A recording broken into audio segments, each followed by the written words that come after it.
Blog Talk Radio. This is the biggest man in professional wrestling, PPA, all day, Pretty Peter Avalon, and you're listening to WrestlingHeads Radio.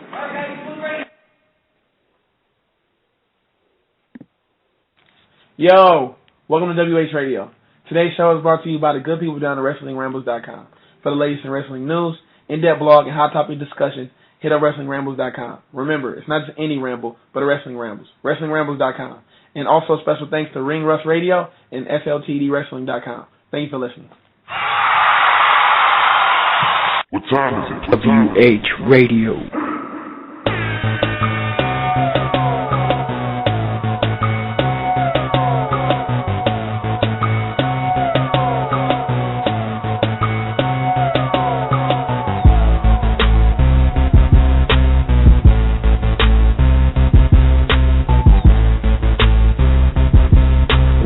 The best in the world at what we do.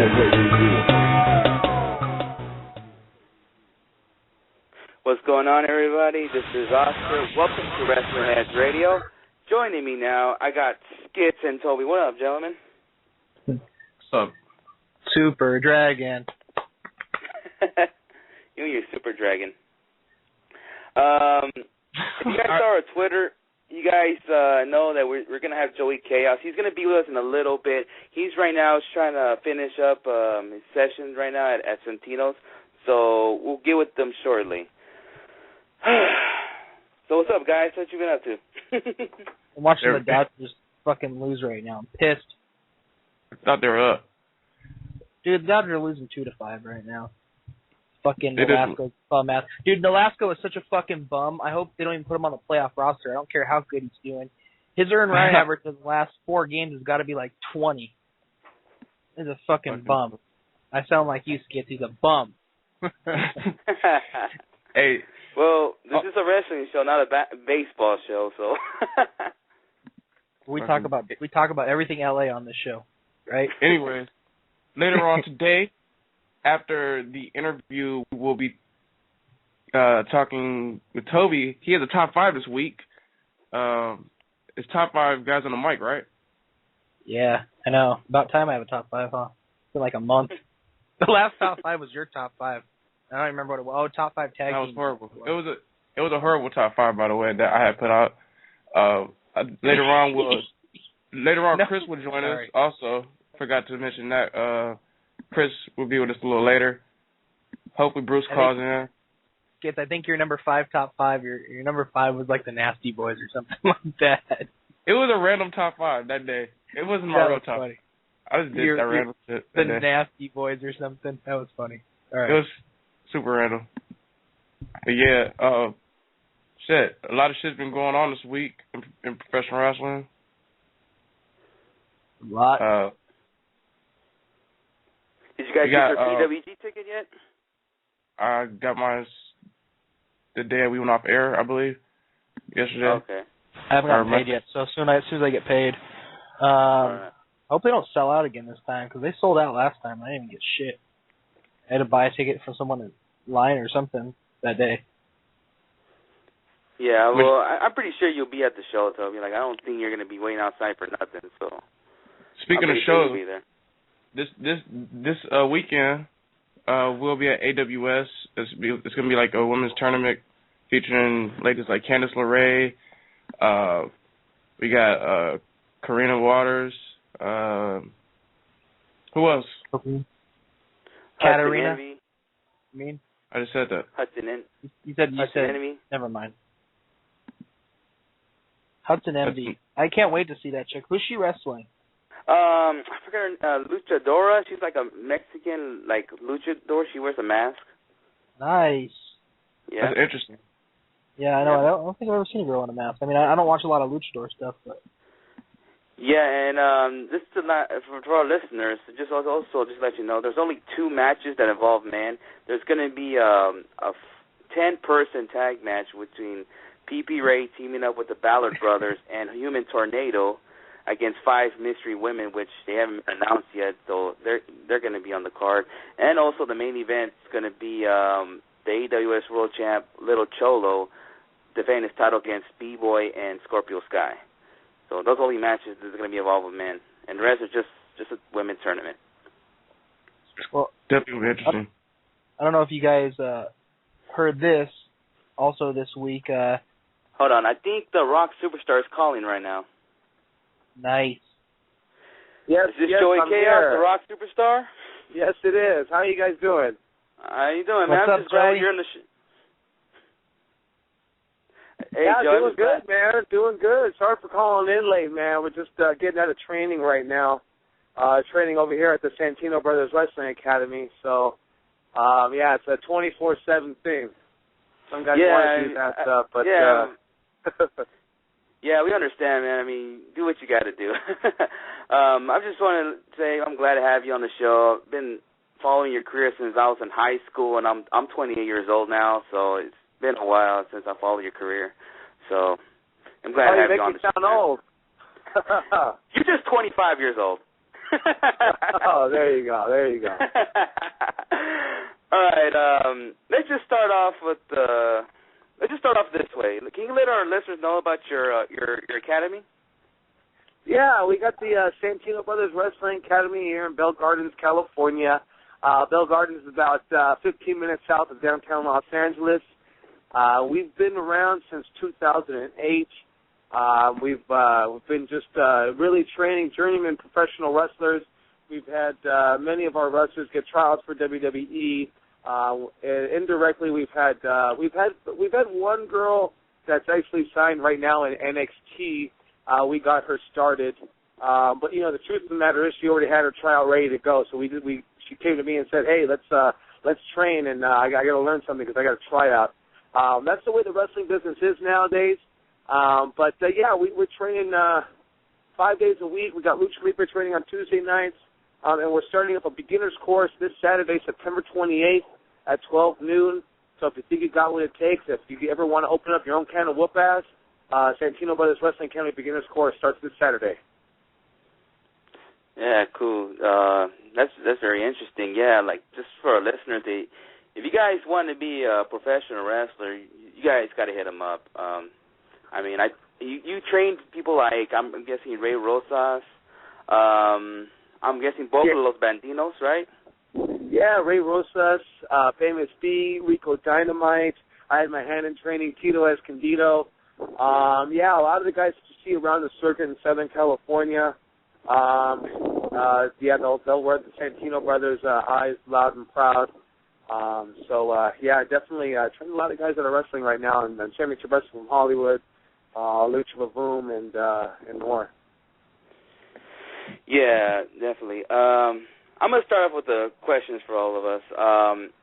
My first question to you, like I said, I've been following your career, like from XPW, Wrestling Society X, Championship Wrestling from Hollywood.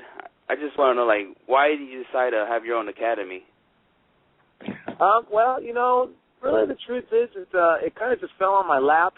I had a student from the XPW Asylum, and he's an ambitious guy, and he decided to buy his own wrestling ring. This was after XPW had folded, and he bought his own wrestling ring and started running his own wrestling shows, and he had about 12 to 15 students, and, you know, he taught them how to roll, he taught them how to bump, and really just taught them a lot of the basics, and he called me, and actually he called me, you know, probably between a 6-week time frame and said, Kaos, I need you to come down and help me train these guys, because I taught them everything I know. And, you know, I really wasn't interested in training anybody. I was just off of WSX. I was booked three days a weekend or a week, and no, he kept persistent, saying, hey, you know, I got all these guys that want to train, but I just don't know what to teach them. So one day I decided, okay, you know, I'll go down there and we'll see what you got. And so that was one Saturday in December 2007. We opened the school in February 2008. And we've been doing it ever since. I really like it because it keeps me in the wrestling business without having to wrestle so much and travel so much. And I like staying in the wrestling business and doing my thing right here at home in Los Angeles. I do have a couple of bookings out in Tijuana, Vegas, and East LA this weekend. And as I get closer and closer to the date, I'm really dreading the long distance drive because I do consider that out of my jurisdiction per se. So, but yeah, I kind of taken about 5 years off of my wrestling career to really teach the next generation and really make the territory of Southern California a lot better. Because, a lot of us will complain and say, oh, it's not good.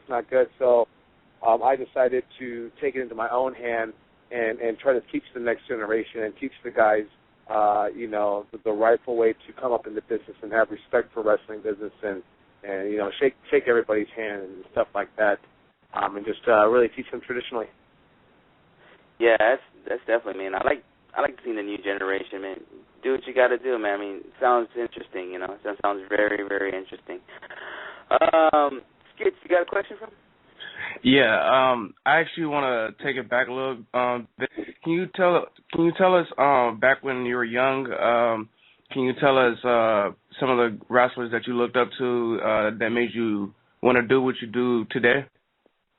Well, I like most wrestling fans. I was actually a casual wrestling fan.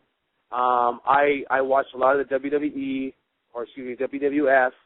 I really wasn't exposed to NWA, but that's only because we didn't have cable at my house, and then WWF was on Channel 11, free TV, so I used to watch that all the time. Always in love with Macho Man Randy Savage. Always loved his style, but it wasn't until 1994. I was 14 years old, and I went to an independent professional wrestling show, and I didn't even know that there was indie wrestling existed. And all I knew is that Dan Severn from the UFC and Road Warrior Hawk were on this card in La Puente at the Boys and Girls Club in La Puente, California. And so that drew me in. I was like really taken aback, like, why are these guys wrestling at the Boys and Girls Club? I didn't know about this indie wrestling stuff. And the actual match, Hawk versus Dan Severn, really was terrible. I hated the match. It was probably 4 minutes and it ended with no finish, and Hawk ended up chasing the referee out of the building. And I was really disappointed, to say the least.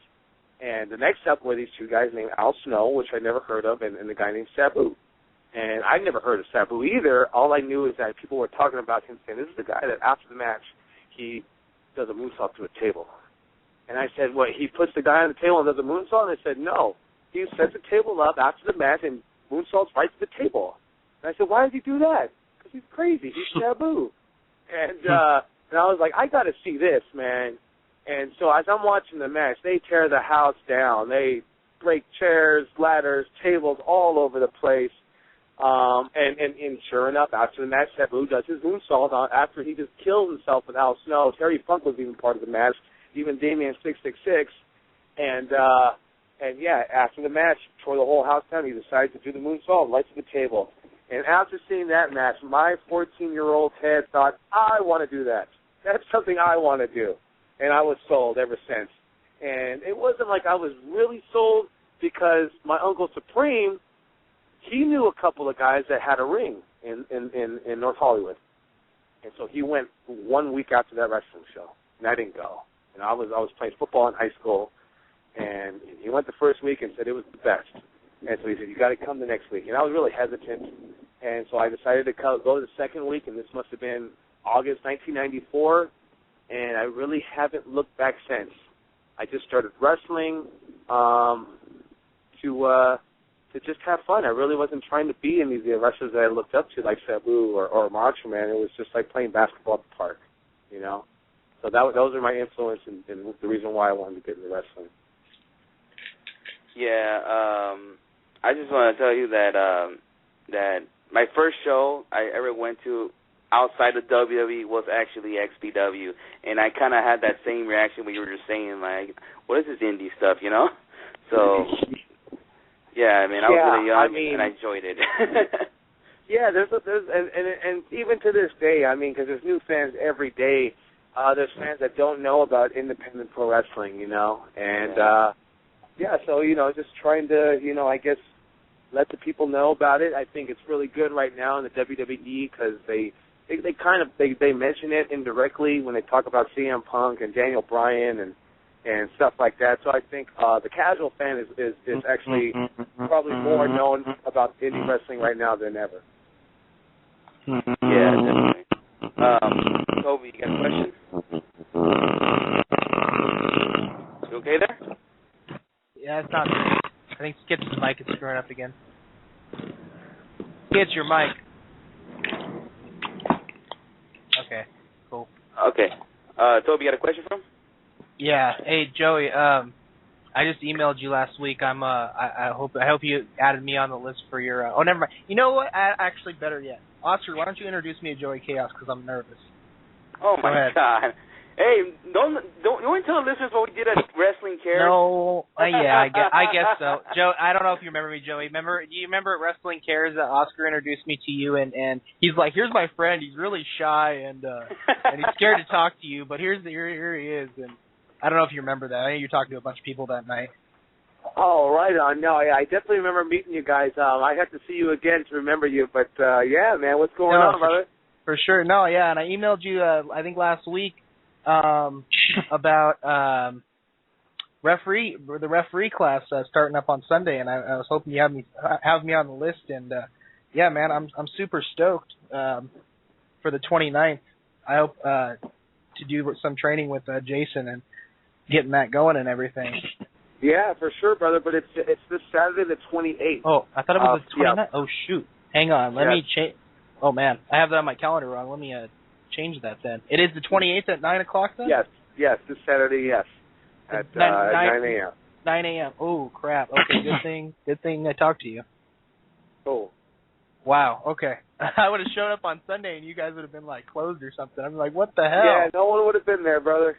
Oh, shit. Okay, cool. Yeah, but for sure, man, I'm really looking forward to start training at your academy, considering, all my favorite wrestlers, right now in the indie scene, I've seemed to all train at your place, like Famous B and Ray Rosas, and, all the, it's just like, it seems like I asked them, where'd you train? And they're like Santino's, and then I talked to you about the referee class, and I was like, I've always wanted to be a ref, but no one teaches it. And then, sure enough, you and Jason put something together so people like me can start learning too. It's fucking awesome. I love it.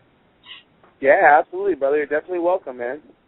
Yeah. So I don't know. Maybe I'll get really into it and want to start wrestling. I don't know. But referee's good for me for now. But yeah, for sure. Oscar, go ahead. All right. Hey, before I ask him a question, I just want to tell you, Toby, if you ever make it big with a referee, I like to see you wear those little bow ties like how the WWE refs used to wear back in the day. I like to see you wear one of those, man. Or maybe Joey can make you wear one of those.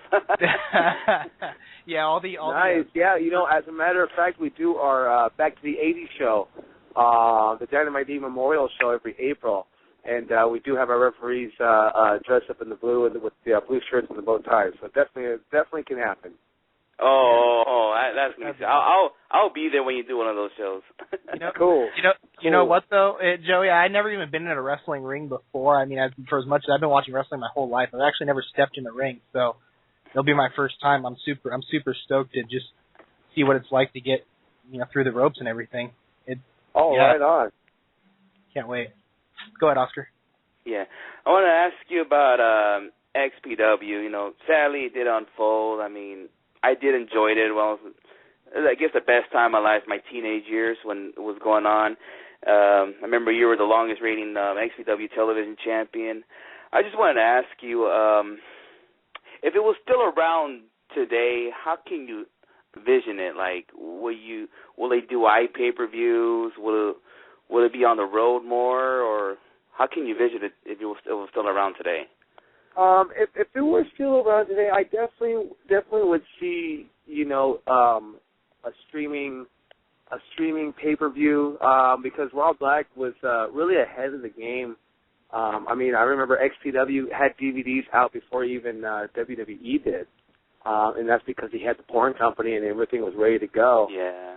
So yeah, I mean, I definitely see that that it, if it were still around, that they would be heavily into the pay-per-view, possibly even streaming the television show. Because sometimes, even like guys like Dave Marquez, they have the CWFH on TV, But these days it seems like it's somewhat non-existent, just because there's so many more avenues to watch programming. You know, you got Roku, you have Netflix, YouTube, Hulu. So people want their TV and they want it now. And sometimes when you have to wait till 2 in the morning or 1 in the morning, it makes it a little harder.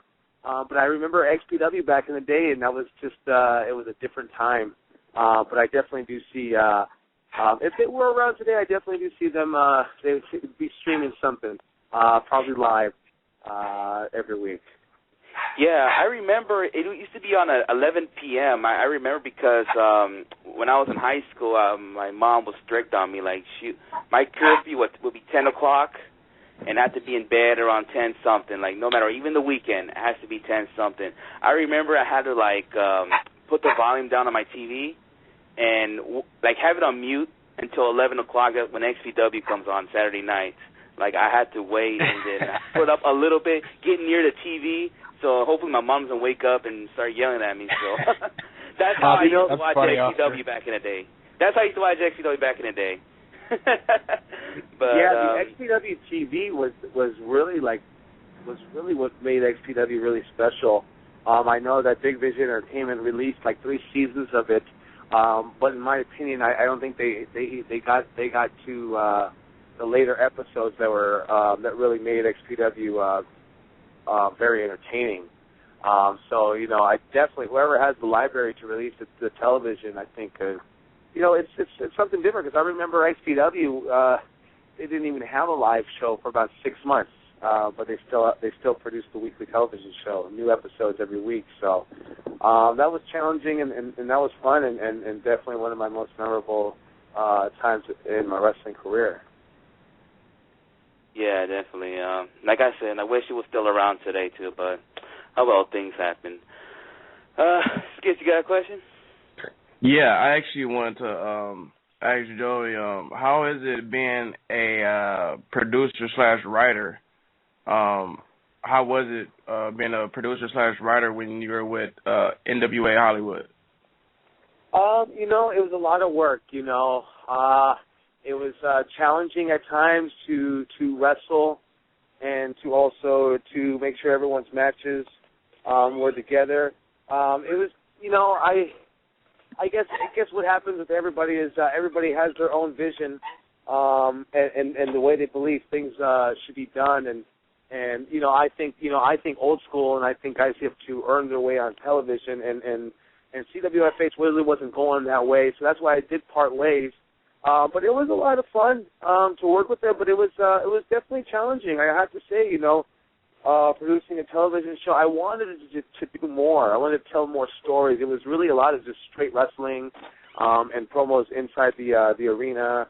You know, I really wanted to take, you know, everyone's personality. You know, where would Mikey O'Shea hang out? You know, maybe he's at a pub. I don't know, and maybe where would where would Joey Ryan be? You know, and just get outside of the ring and get outside of the arena, and just try to take people in you know, and just take people into the personal lives of the wrestlers. And they really, you know, they always wanted, they said we're going to do it, but they really never got around to doing it. So I have a question. With your shows on Thursday, do you do the writing and the booking? Yes, yeah. It's a whole job. You know, you do a lot of writing. We actually write everything out 12 weeks in advance. Right now we're gearing everything up for a Halloween show. And this is actually a learning process to actually book a show on a week-in, week-out basis and see how the stories do develop and see what works and what doesn't work. And sometimes things will work the greatest, just how we envision them and how I wrote them down. And sometimes things will fall flat and go over like a fart in church. So it's a really good learning experience for me, because I've never really, I've booked shows since probably about 2004, but never really booked a show that's week in, week out. So I definitely like it. I think the guys have the opportunity to hone their skills, become more creative, and you know, and I'll tell you the truth, man. Sometimes it's hard, you know, because it is a little dojo that we run these shows out of.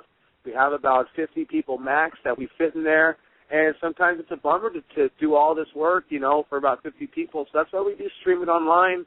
But there's still not many people watch that. So, you know, we're just really throwing things to the wall, seeing what works. And at the same time, it's a learning process. So we're actually earning our degree in running wrestling shows, and the wrestlers and vice versa are earning their degree in becoming well journeyman professional wrestlers. Definitely. Yeah, hey, definitely. Can you tell our listeners about the Halloween show? Yeah, the Halloween show is going to be in Huntington Park, California, Thursday, October 31st, the night of the Human Death Match. It's going to be a lot of fun. We got the human horror film Supreme is going to be in the house. We got Hudson Envy is going to be in the house. Voodoo Chaos will be there. Pinky Santino, Ray Rosas, the champ of Santino Brothers Wrestling Academy, Robbie Phoenix. And this is probably going to be our biggest Thursday night show to date. And, yeah, we're running it at the Pappy Pineda Dome, so you definitely can fit significantly a lot more people in there. And we're really excited for it because it's going to be fun, and we're actually kind of going back to my roots, to my XPW roots, and it's going to be the night of the Human Death Match. So it's going to be a lot of fun. Are you guys going to be at the WrestlingHeads event like last time? Yes, absolutely. October 12th, Santino Brothers Wrestling will be there in full effect. There's security, so, yeah, definitely look out for us. We'll definitely be there with our, just for the guys with the eyes. Yeah, definitely. Toby, you got a question? Yeah, no, I'm just looking at the Santino Brothers website. Joey, I actually had no idea that you guys streamed your events on the internet. If I would have known that, I would have been watching this whole time. Yeah, actually, check that's them good out, to know. man. Yeah, there's definitely a link on SantinoBros.net. Just go to the Ustream link on there, or if you're on Ustream, search us out. But yeah, we stream it every week at 8:30, and that's one of the challenging things because I make it a point that we start at 8:30 and then we end at 10. For the most part, we're about ending about 9:50 to 10:15, so we're right in that ballpark, and I'm real proud of that because it, just really prepares me to say, well, now it's time to do something live, do a live pay-per-view, because I feel like we're probably on our 37th show this year. So yeah, we're at this point we're running like a well-oiled machine, and I'm really just itching. Like we do it at the dojo, and it's so small for my liking. So I'm really itching to do something on a bigger scale, but still on a weekly basis. For sure. I have to do some work. Tomorrow is Thursday. Yeah, I have to do some work out in Huntington Park tomorrow. I think that's kind of where Bell Gardens is. Is that in the ballpark? Yeah. It's just 5 minutes away. It's probably the next city over. For sure. Maybe I'll come down tomorrow and check out the show because I'm really excited. Man. And then it's going to be a lot of fun, a lot of energy. Yeah, that sounds good. And so now that I know that, Joey, I'm seriously I'm always looking for wrestling to watch, and Thursday I don't watch TNA, so I might as well just watch you guys. So that's thank you for replacing my Thursday night wrestling. That's freaking awesome. But I'm glad. Yeah, definitely check it out. Yeah. Let's see here. I'm gonna go over this website some more. Go ahead, Oscar. Yeah, before I ask my question, I just want to say I just forgot to mention, about XPW. About today, if it was still around. Well, the closest thing you can say is Max Pro, because I went to one of those shows when you wrestled Brian Cage. It kind of reminded me of XPW, and the show coming up Sunday, you guys bringing Bogo the Clown and Messiah. I'm like, wow, this is like, it's almost like it's XPW. So that's like, we can say that's the closest thing to XPW today. Yeah, I really love the show that we did. I had that same exact feeling, to really tell you the truth. I've done many shows since XPW. I've even wrestled at the Staples Center. I've wrestled for Lucha Boom.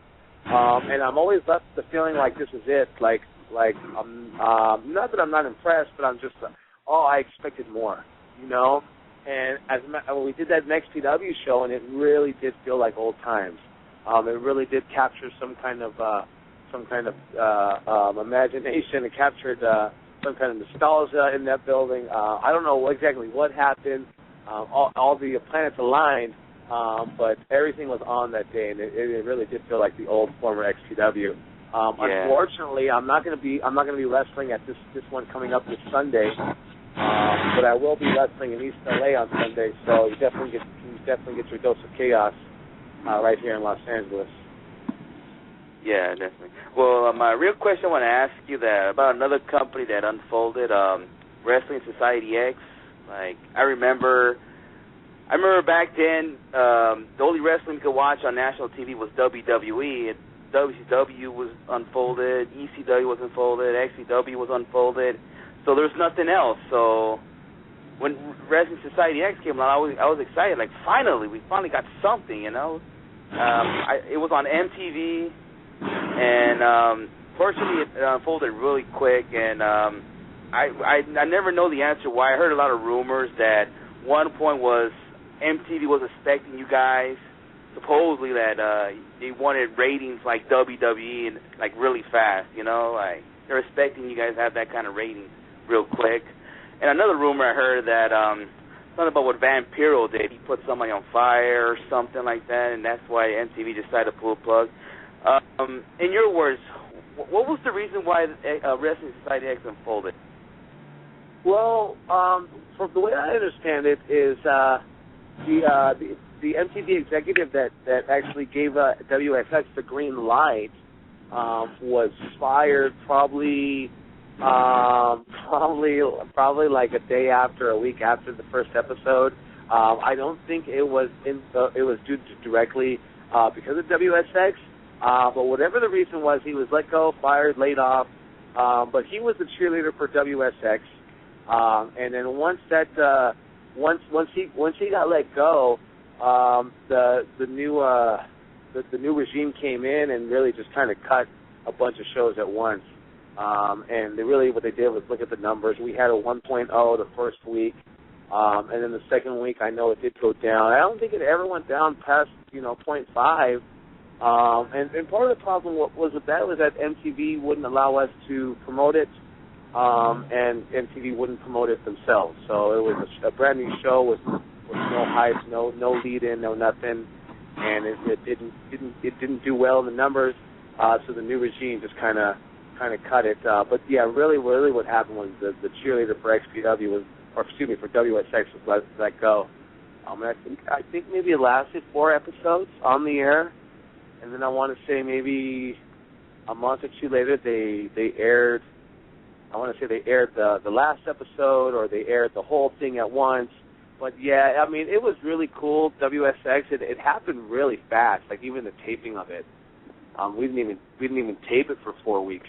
You know, we taped it all in within 7 days at the I believe it was the Rennar Studios in Hollywood, and we taped it probably in, I want to say October, November. It aired in late January, and then it was off the air by February. So yeah, everything happened really quick. Yeah, I mean, I remember I got excited for it, and all of a sudden it just disappeared. I remember you and Jesus, or Aguilar, you could say, you guys were a tag team, and I remember that match you guys started off TLC, and just for the listeners, just in case you guys know, it's not the same TLC in WWE, the tables, ladders, and chairs. This one was tables, ladders, and cervezas. I remember that, I mean, yeah. That was just fun. I was laughing at that back in the day. Skits, you got a question? Yeah, the question I have is, if you weren't a professional wrestler or a trainer, what would be your profession? What else did you have in mind besides being a professional wrestler? That's a really, really good question that I have no answer for. And that's because I started wrestling at 14 years old. And I was so young. I was just playing football at the time. That was my decision. Am I have to quit football to wrestle? So really, I mean, I was so young. I never even got a chance to really see what I wanted to do in this life. I kind of fell into pro wrestling, and next thing you know, I was in so deep that I was just kind of shooting for the stars, and I haven't looked back ever since. I'm 34 years old, and still doing it. As a matter of fact, now as I get older, I start to think, what am I going to do with myself? What am I going to do with my life? Can't wrestle forever. But that's probably a struggle I'll deal with for the rest of my life, because I never see myself getting out of wrestling. I'm always going to want to do it no matter what. It's never about the money. It's always just about the passion to want to be in the ring. And that's why, I probably have more fun just training, because that's how I started it. I've never started wrestling, to go to the big stage or wrestle in front of any fans at all. It was just to get in the ring and have fun.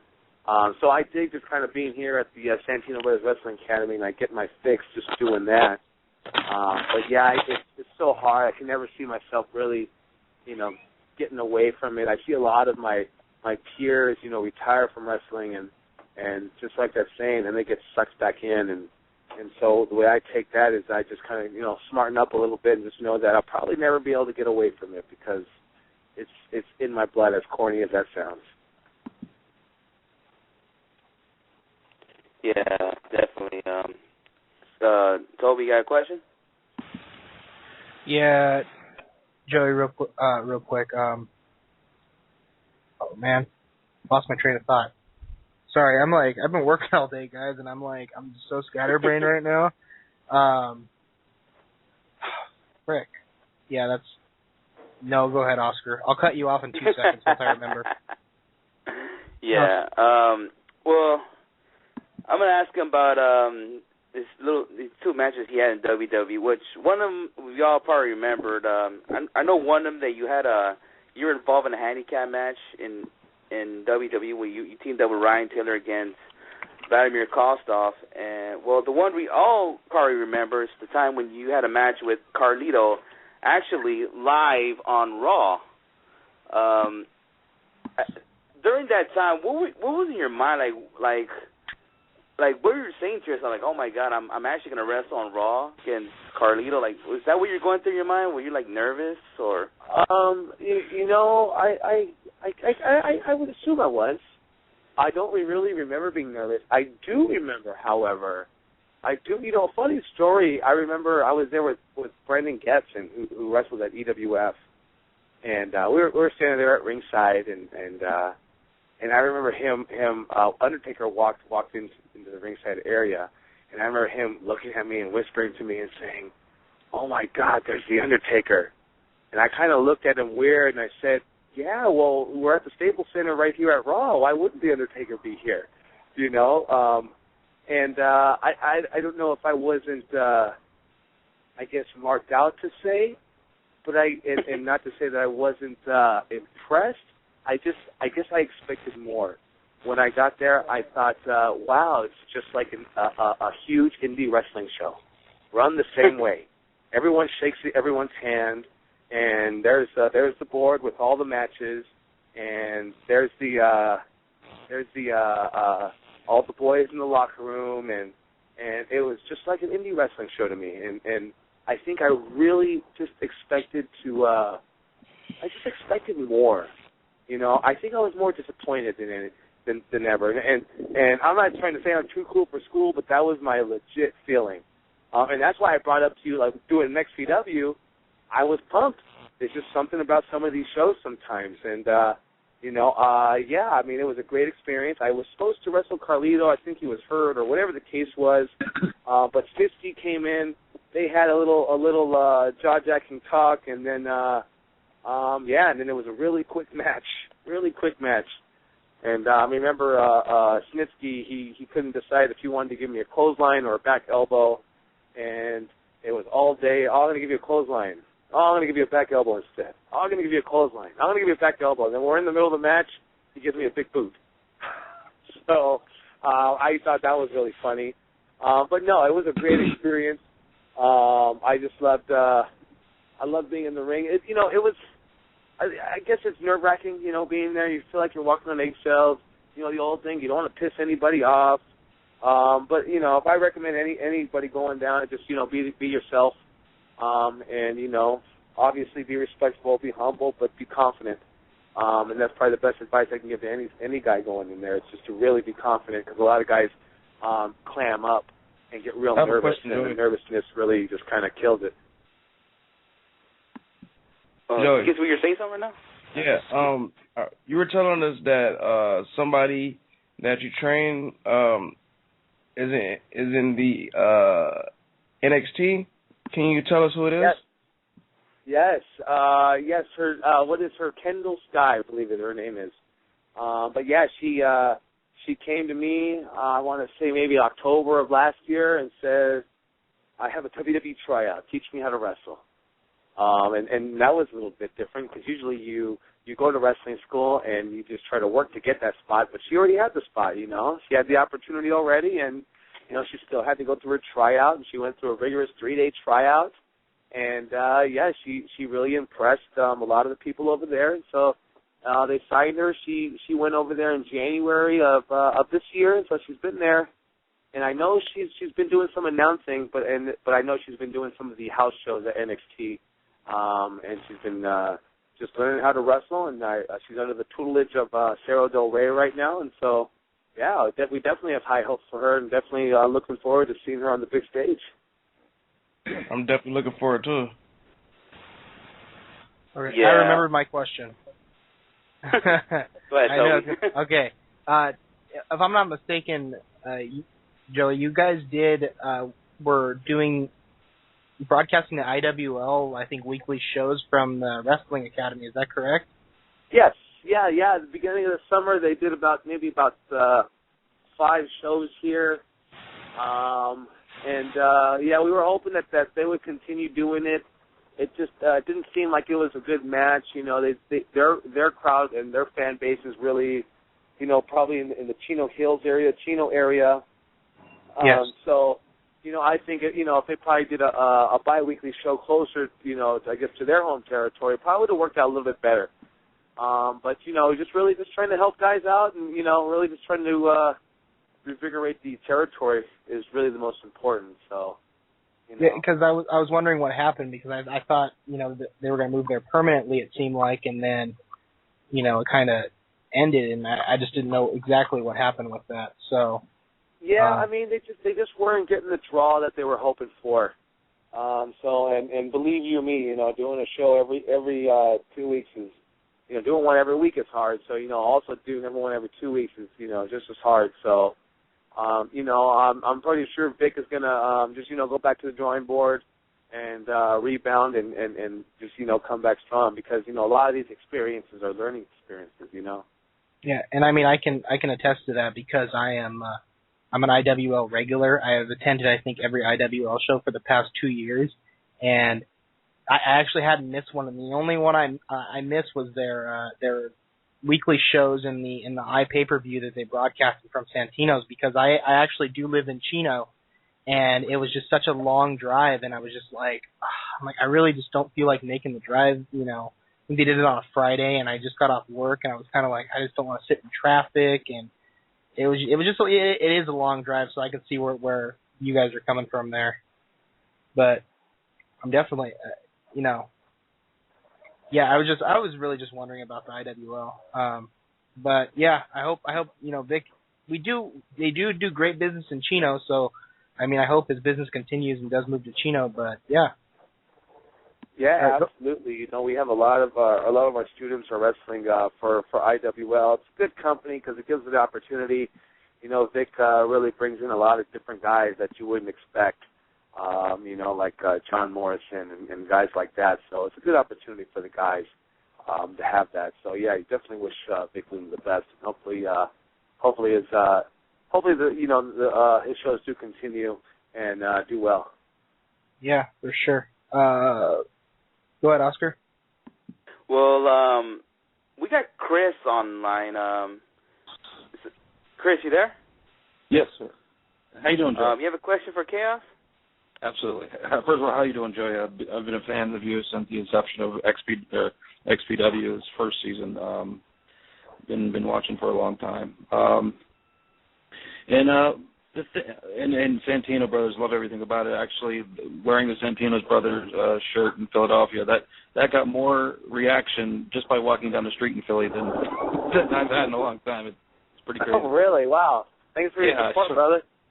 Yeah, and my question is, and I know you guys talk about XPW a little bit, but I always wanted to know, like, who, creative-wise, who was the driving force in XPW? Was it all Rob Black, or was it a collaboration of a number of people? I mean, it definitely was a collaboration of most importantly Rob Black and Kevin Kleinrock. I mean, that's not to say that there wasn't a bunch of other heads working 24/7 around the clock. But those were the two guys that really kept were the heart and the soul of XPW. Who would come out and Rob would come out with a crazy idea, and Kevin would produce that crazy idea. So, it was a match made in heaven. So yeah, they definitely were the brainchild of XPW. It seemed like, because watching from afar, obviously, it just seemed like Rob was a little bit like ahead of the curve a little bit. I don't know. I mean, I don't know if anyone else thought that, but it was doing some pretty radical stuff. And I'm not talking about the matches itself, but just the stuff that he produced on TV. I mean, that was produced on TV. To me, it just seemed like ahead of the curve. I don't know. I just always want to know if it was him or was it others. I mean, for every great idea Rob Black had, he definitely had 3 terrible ideas. Yeah. So, and sometimes they would get filtered out, and sometimes they wouldn't, and sometimes they would be produced and put on the air. So he's XPW. They did a lot of great things, but then they also did a lot of silly things, in my opinion. Yeah. So there was a real fine line and a median between great and craziness, and that's where Rob Black and XPW really bordered. They walked that razor's edge for sure. Yeah, and of course, like yourself and the talent in the ring, just it totally superseded anything at that time. And I love the announcers too. I love the announcers too. It was a great show. And I'm lucky I have them. I'm lucky I still have them, and I actually watch them occasionally still to this day. Cool, man. Cool. Appreciate the support, brother. You got any more questions, Chris? Yeah, well, yeah. I'm actually driving home right now, and if I conk out, then blame blame Brad. You've had a wrestling career, and you train now, and you had a great wrestling career. And my question is, which one gives you more satisfaction? Actually fulfilling your dream as a wrestler, or the satisfaction of a person that you trained listens to, some, or goes on and does great things? Which one gives you more satisfaction? To really tell you the truth, it's a tough one. I really, I think everybody wants to be, the superstar and the champion. And as soon as I find myself saying I am comfortable being the trainer, Joey Kaos, and I love seeing my students strive and get better bookings. And as soon as I start to say that, I'll get a booking and I'll do a show and I'll say this is why I wrestle, because the feeling I have after a match. Yeah. So it's really up in the air, because when you have a terrible match, you really feel like, I don't want to do this ever again. I don't want to waste anyone's time or anyone's money. And I think a lot of pro wrestlers, or maybe entertainers for that matter, really hard on themselves. So I really find myself right in the middle. But if I had to lean towards one, it would be being Joey Kaos, the wrestler in the ring. Yeah. You're great at both of them. So. Thank you, brother. Appreciate it. Go ahead, guys. Well, I have another question for him. I want to ask him. So, Joey, you've been wrestling for so long already. What's your biggest accomplishment you've done so far? Oh, wow. Biggest accomplishment probably is going to be creating the Santino Brothers Wrestling Academy. You know, I really feel that we've come a long way. I mean, we really started the wrestling school in the backyard. And I sometimes sit and I think, what the hell was I thinking? You know, and starting a pro wrestling school right in the backyard, we got backyard wrestling and this, that, and the other. And, but yeah, I mean, we had no shame, and our students really, had no shame wrestling in the backyard or training in the backyard, or at least they never mentioned it. I know I was a little bit, but it was just a matter of circumstance.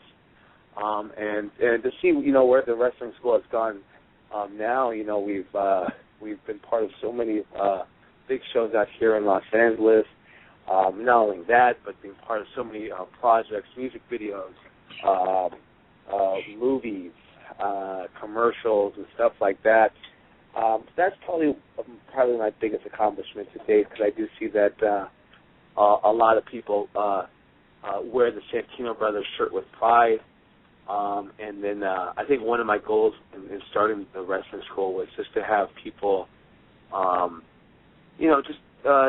I remember one guy always telling me that he came from the Hart Brothers school in Calgary, and the word was that he was lying about it. He never went to it. So that was part of my goal in starting the wrestling school, was to build something that had such notoriety that people would lie and say that they came from our wrestling school, because it would boost their rating a lot more. So we've accomplished that, and just every day it's just kind of, I guess,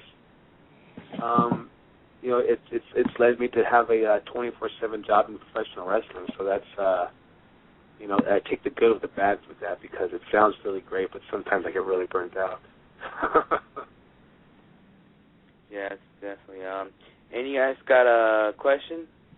Yeah. My question is there any wrestler that you have trained or are you seeing that fans should look out for in the near future?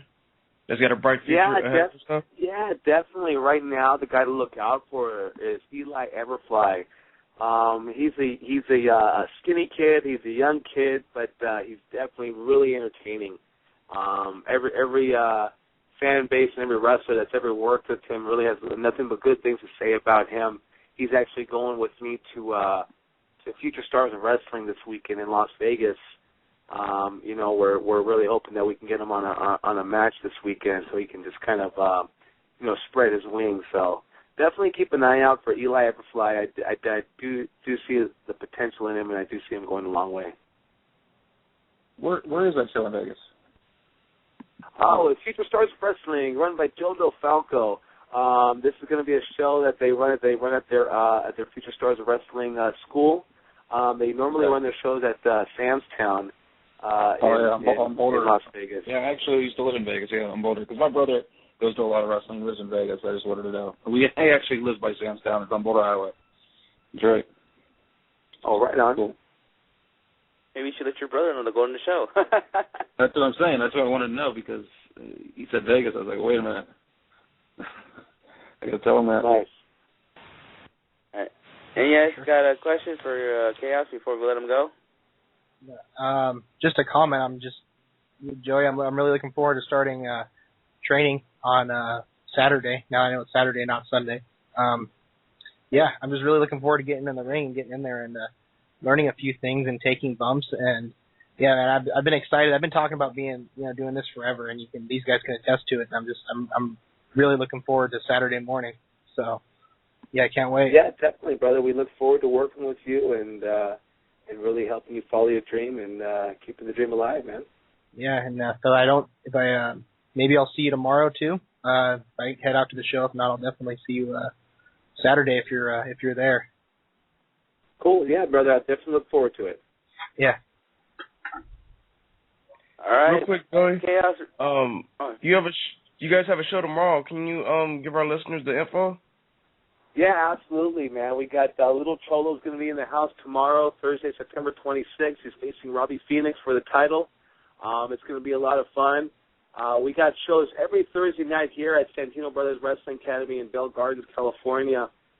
Next week, I'm actually wrestling Joey Kaos versus the Champ, so whoever wins this match versus Little Cholo and Robbie Phoenix, I'll be facing them. And then 2 weeks from now, we got Willie Mack will be in the house fighting for the #1 contendership. So definitely check us out every Thursday night. If you can't make it out to the live show, find our Ustream link on our SantinoBros.net website. You can watch us live every Thursday night. We start at 8:30 p.m. Pacific time. And then we actually got our big Halloween show October 31st, Thursday, October 31st, the night of the Human Death Match. We got Supreme versus Chaos, so that's going to be a lot of fun. As a matter of fact, I haven't wrestled Supreme on a one-on-one since July 7th, 2001 in XPW Deathmatch, so this is going to be a lot of fun. And then, we definitely have our wrestling school, Santino Brothers Wrestling Academy. You have the beginner's course starting this Saturday, September 28th. For wrestlers, it starts at 12 noon. For referees, it starts at 9 a.m. So definitely, if you see what you got, what it takes, and keep the dream alive and get in on it. Yeah, definitely. Awesome. Joey, before I let you go, you want to give out your Twitter or any info in case one of our listeners want to contact you? Yeah, man, you guys can follow me on Twitter, Twitter.com/Joey Kaos Munoz. My Facebook is the same thing. It's /Joey Kaos Munoz, or you can just search out Joey Kaos on Facebook. But yeah, definitely make sure to follow our website, SantinoBros.net, for all of our upcoming events, all of our upcoming beginners courses, and most importantly, the upcoming Night of the Human Death Match, October 31st. So it's going to be a lot of fun. All right, then, Joey. Glad to have you on. Hope you have you on in the future. And I guess I'll see you at Wrestling Cares. Sounds good, brother. I appreciate you guys having me, man. Thanks. Had a lot of fun tonight. Thanks for taking time out, Joey. Appreciate it. Absolutely, brother. Thank you for your support. Support yeah. indie wrestling. Yes, of course. All right, and Joey. Good night, man. Good night, brother. All right. There he goes. All right, hey, guys. Real quick before we get into it, I just wanted to give out. I was screwing around here on the internet. I was giving out. Tuition cost for Santino Bros is a very reasonable $200 one-time enrollment fee, and then Joey charges just $25 per session. If you compare that to the other training out here in Southern California, I'll give you an example. Rikishi's Knox Pro School. They make you pay a one-time fee of $3,000 to be trained by some guy who used to smash a big button in someone's face. I mean, that's just, to me, it's so. I thought my dream of being a referee would never even come true because of these ridiculous tuitions until I met Joey, and I'm like, wow, he actually charges a reasonable freaking price to if you want to become a wrestler. So, yeah, for sure. I'm just want to throw that out there. Definitely, man. Yeah. And absorb everything, because that guy, you could tell in what he has produced and what they're doing with Santino Brothers. I mean, you absorb everything, take it all in, because there's not much better trainers in that area than that guy. And I think it's funny also here that Knox Pro actually has tuitions now for referee. When I talked to Rikishi about a year ago, there was nothing on his website about referees, and I actually met him in person, and I asked him, hey, what about referee training? And he's like, oh, I thought about that. Yeah, man, just sign up for the school. I'll train you. I'm like, oh, okay, so I have to sign up to be a wrestler? But he actually did lower the price for referees. You can be a referee for only $2,000 if you want to be trained by Rikishi. So, but apparently I've heard good stuff about his school, and apparently he says he's got contacts in the WWE, so if you want to make it big, that's why he charges more money, because he's like, I can get you in, and I can get you tryouts, that good, and blah, blah, blah. Well, whatever. But to me, if you're that good, they're going to find you. So, you guys know what I'm saying? Hey, Toby, I have a question. Yeah. You said Rikishi runs that, right? That Knox Pro thing, whatever? Let me see here. Because training. I looked it up. I looked it up. Yeah. Like I said, I looked it up, but I thought Gangrel also runs it as well. He does. Gangrel runs it. I think he's just a trainer. It's Rikishi. It's another guy that's like Rikishi's cousin, part of the Samoan family. Not too sure of his name. It's him, Rikishi, and Gangrel are like the three like head trainers of the school. When I met Rikishi, he was the one. Gangrel was kind of standing there. Like I met him too that day, and he was just kind of standing there like, yeah, man, come on in. And he was cool. He was talking to me. Nothing against Gangrel, but yeah, Rikishi was really. I heard he's cool as balls. He's cool. Gangrel as balls, was cool. No, Gangrel was cool. He was talking to me about other stuff, and Rikishi was putting on the mad sales pitch as far as, you know, like, let me put my arm around you, and yeah, man, we can teach you to be the next frickin' Earl Hebner, you know, and I'm like, okay. And actually, I think their tuition did come down, so I looked it up before. It was somewhere like around $5,500 or $6,000 last time I looked, and now it's down to $3,000. I don't know if that's because he didn't have anyone signed up for his school or what, but yeah, the tuition has come down. You know what? You gotta get a nice bow tie. You know what I mean? You gotta get like a Pee Wee Herman red tie. That's what I said to him earlier. Joey is gonna make him do that.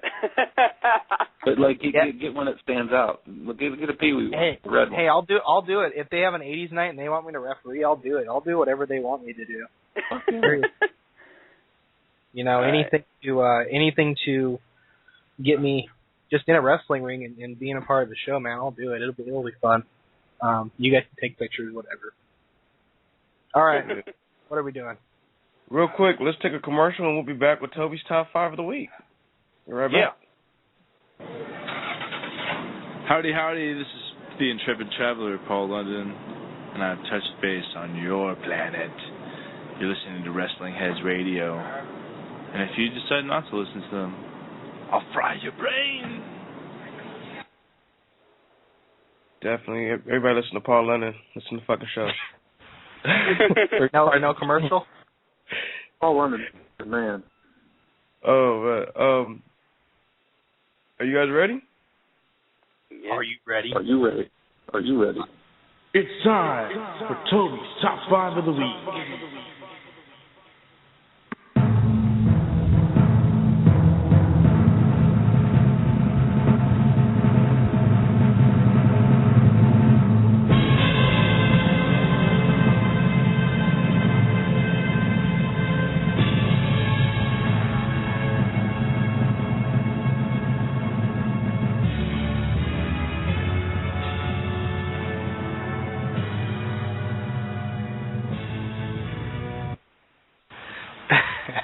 All right. This Never week's heard that top music 5. in a minute. No, it's actually this. I should say this month's top 5. Since it's been a while, hasn't it? Yeah. Okay. I like how the dogs start barking right out my window right as I'm going to do my top 5. Jesus. They're ready. They're ready. I know.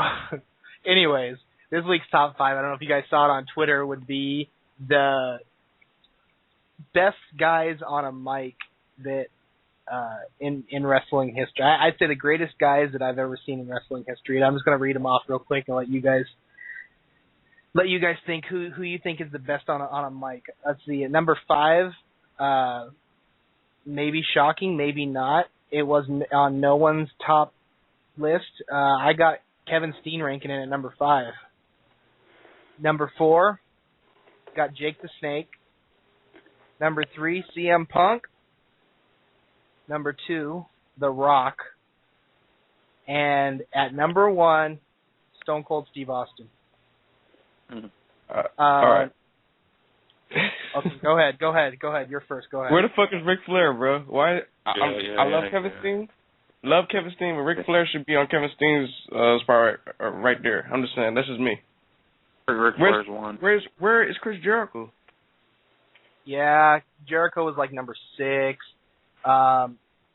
Here, it was kind of funny because after I did my list, I was just searching around on the internet, and WWE just came out with one, like literally, it was called WWE Top 25 Masters of the Mic, and they had just came out with this, it doesn't have a date on it, but it's like recent. Like, I think within the last week or so, they came out with this list. So it was kind of funny that I found it. But I was going to read you guys WWE's top 10 here. CM Punk's number 12, by the way. They got number 10, they have JBL. Number 9, Bobby Heenan. Number 8, Dusty Rhodes. 7, John Cena. 6, Wow, Jake the what the Snake. fuck is John Cena doing on the fucking top 10 period? Really? He talks a lot. You know? He's garbage, though. Let's be real. Okay. He's garbage. 6, Jake the Snake. Number 5, Chris Jericho. So Chris Jericho did make the WWE top 5. Number 4, Ric Flair. There you go. Number 3, The Rock. I have The Rock ranked at number 2. Number 2 is Roddy Piper, which I can say him making a top 5. And number 1, they have Stone Cold.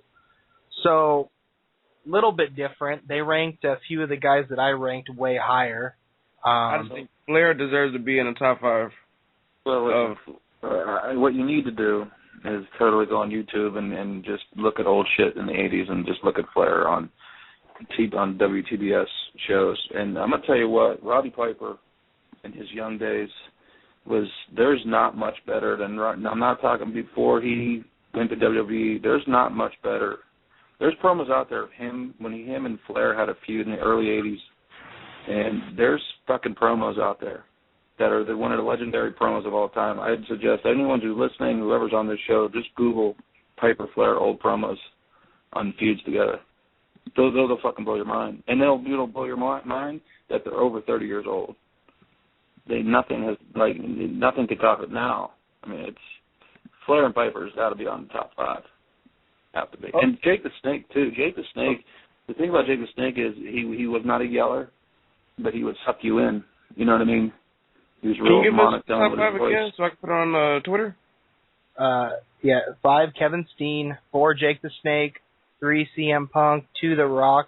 Number 1, Steve Austin. Now, I don't know if you guys agree with me with Kevin Steen, putting Kevin Steen in the top 5, but that guy is so unreal on a mic. He's young. He's so really good. Young. Steen at 5, who's that for? What? Who's that for? Jake the Snake. 3 is CM Punk. Number 2 is The Rock. Number 1, Steve Austin. I'll post it later if you don't catch it. But the thing about Steen is doesn't it seem like all of his promos are the same? He just, they're just jumbled with different words. I don't know. He's just so good. His presence is amazing. The thing about Kevin Steen that really sucks you in is someone from the crowd can just yell something at him and he can snap back and just totally bury the person. That's That's just you meant on the mic. On the mic is different. I know in the ring, his ring presence, even before matches, is phenomenal. It's top. I think his pitter patter with the crowd, but on the mic doing promos, I don't know about top 5. Well, see, what really put me over with Kevin Steen in the top 5 was the whole Mount Rushmore bit that he did. I mean, I don't know how scripted that was, but that was so good. I mean, it can't be any more scripted than what's in WWE, but it was just so good, and it made you, if you didn't love those guys already, it made you just want to be a part of their group. It was almost like he made it look like the new NWO. Not to compare it to them, but I'm just saying where it's like the cool thing is to like the heel kind of a thing, and that was just so unbelievable. If anyone out there hasn't seen the Mount Rushmore promo, there's got to be a follow. The only thing about it, there's got to be a follow-up. There's got to be more than just one promo. I mean, if that's the only promo they do, then it diminishes that they got to do more. Speaking of Mount Rushmore, can I read a tweet to you that Matt Jackson actually tweeted earlier? Yeah. Go ahead. He said current Dragon Gate USA and PWG Tag Champs, current ROH and PWG World Champ, former champ of everything. Hashtag Mount Rushmore of Wrestling. Yeah, that's funny because Mount Rushmore. It's they do kind of have every fucking title in professional wrestling. That group, except for the WWE title. That's a whole other fucking type of shit. Yeah, for sure. I mean, those guys they are larger. They're starting to become larger than life. That's I think that's what you do in wrestling, and they are. Who's a better promo? Who's a better promo guy, Paul Heyman or Kevin Steen?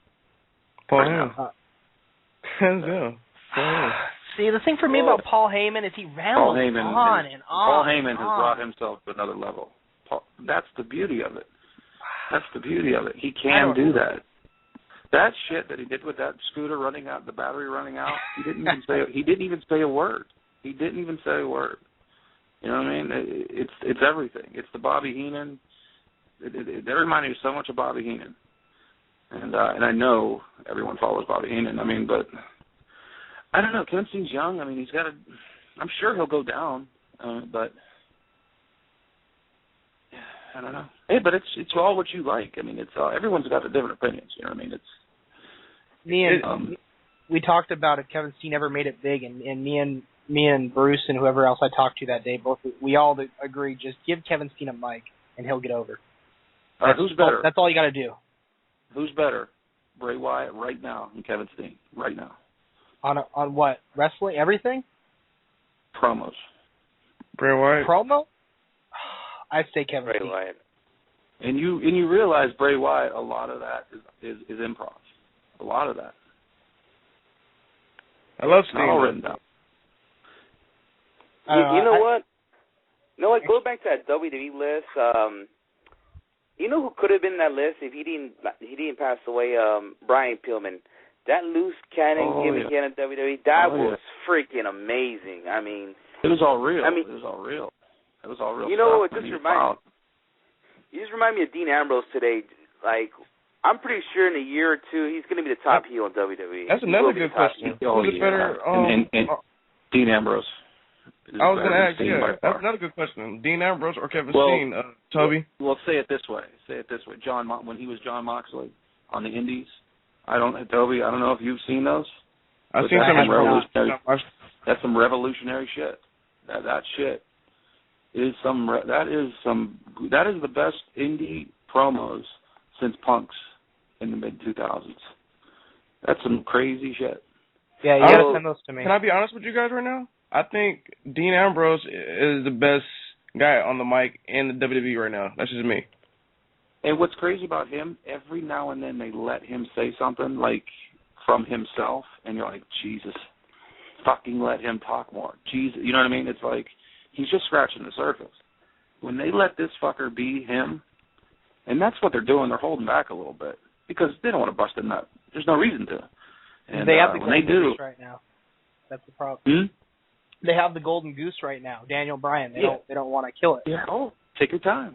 Yeah. You have to wait his turn. You just got to wait his turn. And I'm sure he's all fine with that. I mean, fucking, it's Daniel Bryan's turn now. But when they do, look the fuck out. Yeah. Yeah. You know what? I know I kind of agree with Skid. Dean Ambrose probably is the best in the mic today.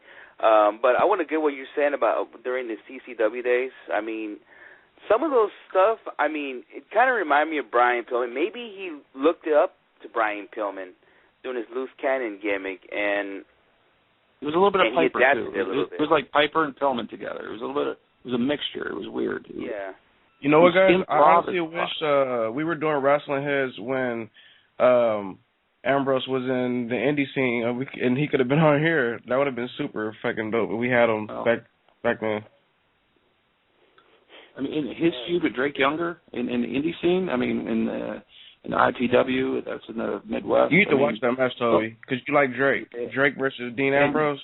Yeah, hell yeah. Go on the Dragon Gate, and like I said about promos, guys in line waiting to go on the show would say, that's all you would hear is, "Did you see Mox's promo? Did you see Mox's promo?" You know what I mean? It's sort of like what I wish PWG would do is do more promos, because people talk about fucking, you know, the promotion in line, and that's all they talked about was that fucking dude's work. Just on the mic, let alone then in the ring. He could wrestle in the ring, too. But definitely. What are you going to do? I want to mention a little later, we will mention the top 10 indie guys that made the top 10 of the indie ranking today, which will be a couple familiar names that Toby will be familiar with. And a couple guys just missed the top 10 this week, and those guys are also familiar names that Toby knows about. Yeah. Why is it Toby knows about? Because I'm the one that's been hating. No, it's just that Because I'm green as the grass, right? What it is, like you said last time, it's basically it's what they do that, like for example, that weekend, and they keep record of how many wins and losses they have during that week and weekend, basically. Some guys just missed too, just missed on making, and the person who's number 2 just missed on being number 1, which we'll get to in a bit. But I want to talk about word in the streets is the WWE is not that interested in signing AJ Styles when he becomes a free agent, which it would be great to see him in a WWE ring. He's 36 years old. Another thing I want to mention before we get to AJ Styles, what the fuck, Vixie? I said Vixie Carter. Dixie Carter. Dixie Carter, what is wrong with you? You want to re-sign Sting and Hogan, just throw them all the money so you guys won't sign no young guys that would be great for your company? You want to throw all the cash at them? Come on. What happened? Wait, she re-signed Hogan? Well, Hogan, his contract runs up next week. October 1st, I believe. October 1st. Yeah, October 1st. So, we'll find out. She wants to re-sign Sting and Hogan. I don't know why, but it's ridiculous. Who said that? What? According to, I will send you the link right now. According to I don't want the link at all, honestly. If that's the truth, I don't want that link at all. I'll shit on it. But if that's true, good luck. The question was, could Hogan ship to the WWE? And it says that, Dixie wants to re-sign Sting and Hogan, so we'll see what happens in the next couple of weeks. Well, if Hogan's smart, he'll go to WWE just for a friggin', a couple shots. Obviously, he's not going to wrestle because you got WrestleMania 30 coming up, and he actually could probably make some coin. You know what I mean? Going back for his anniversary. So I don't know. Do you think he'll probably get booed? To be honest with you, if he comes out as the Hulkster, and does the waving of his ear, and if it's just him coming out to say hello, he'll get cheered. But if he comes out to wrestle, no, he'll never wrestle. No way. Good luck. I'll be flipping the channels. Thought he died. Didn't Hulk Hogan die? Unfortunately. So he didn't die? Oh, okay. So, because I thought he died at King of the Ring 93, but apparently he didn't. Well, in the WWE he did. You guys want to hear what I read about what WWE's planning to do for WrestleMania? I found out about this I actually read it too, but go for it. Okay, I read that they're trying to bring back The Rock again for WrestleMania. Try again, and this is the plan. If he decides not to go do WrestleMania again, there's talks that maybe to put Undertaker against Brock Lesnar. But if he does, they want him to go against Brock Lesnar. I was talking about The Rock, and have Undertaker go against Ryback. Why? Nobody wants to see. Well, they wanted Undertaker. They wanted him to fight The Rock in the first place. They wanted Brock and Rock in the first place.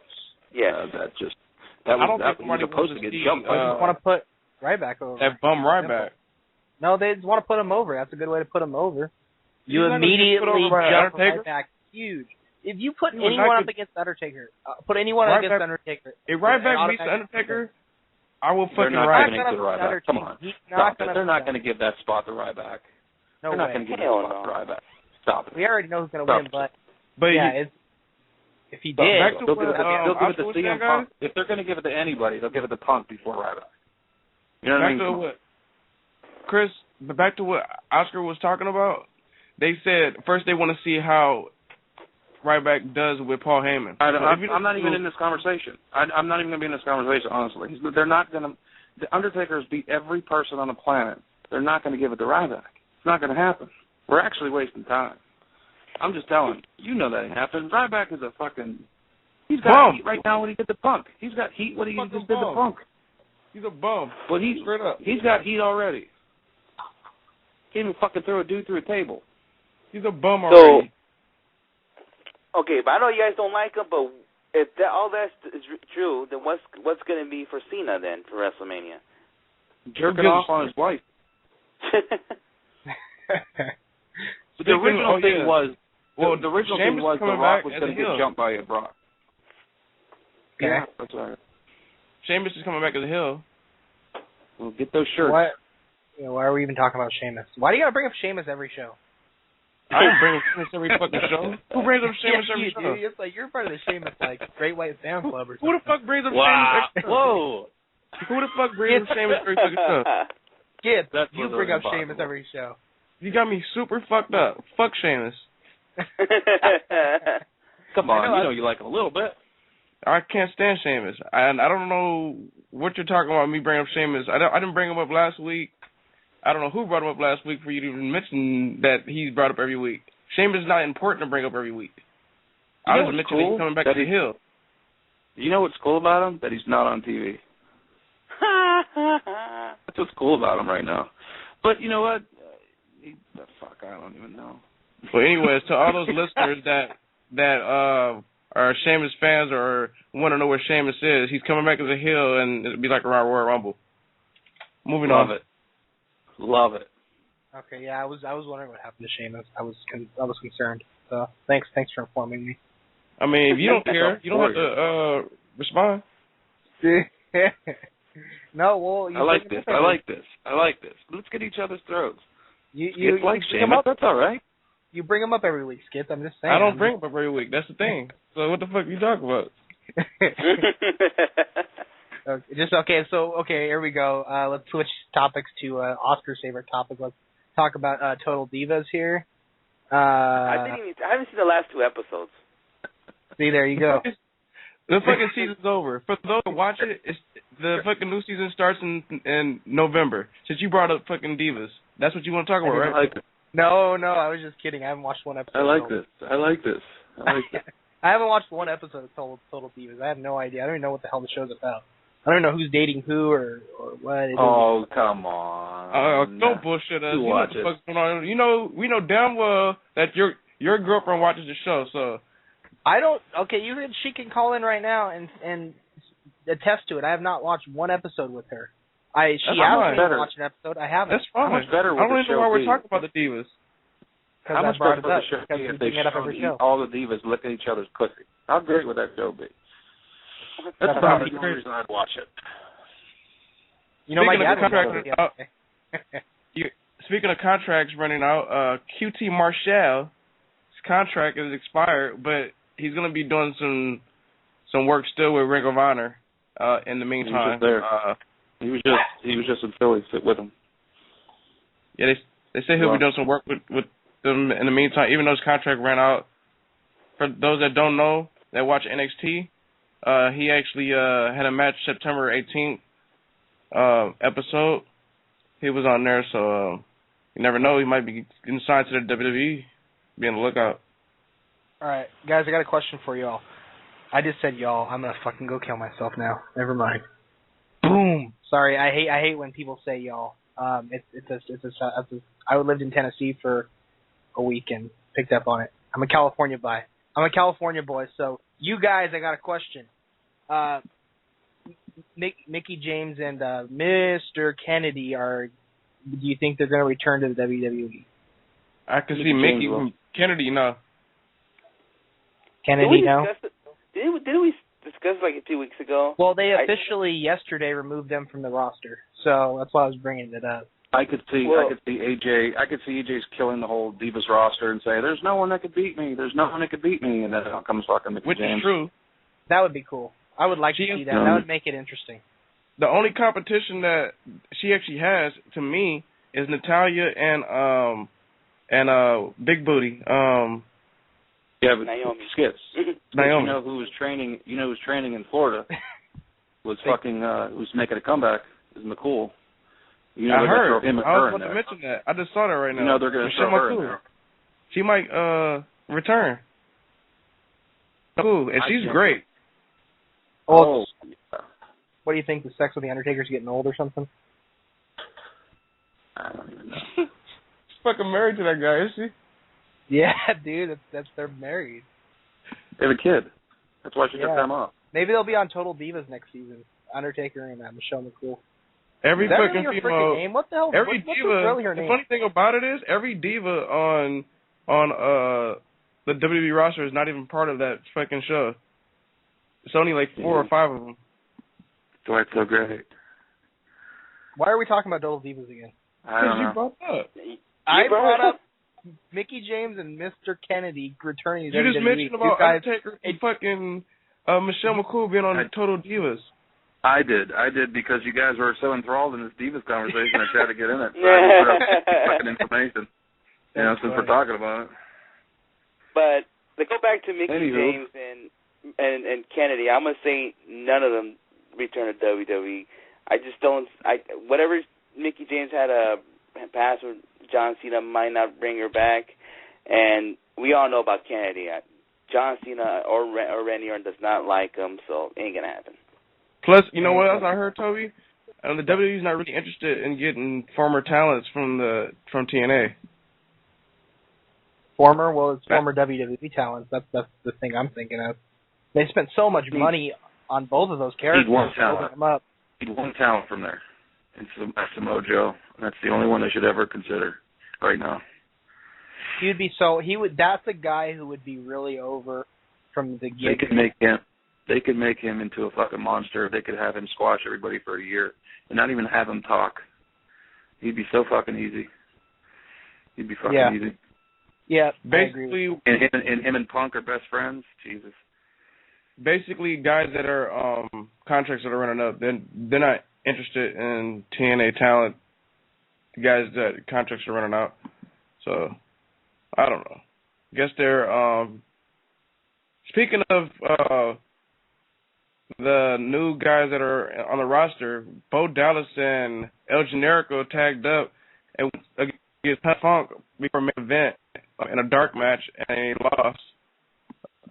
It is what it is, but I did hear that Generico got Ole chance at the dark match, the main event dark match, which him and Bo Dallas look like they're the next 2 guys to be called up on the main roster. Well, I can imagine Bo Dallas getting called up soon just because he's a champ. How long he's going to stay up, I don't know. But we already all know El Generico is the next Daniel Bryan. It's just a matter of time. Bo Dallas has already been on the main roster. Shit, he was on Rumble. He got that huge push. You know what I mean? He's already had his moment. Yeah. You know, it's funny that you mentioned the Royal Rumble about him. You know, because the person that he was actually going against has been repacked at least 60 times already, and it's way bigger.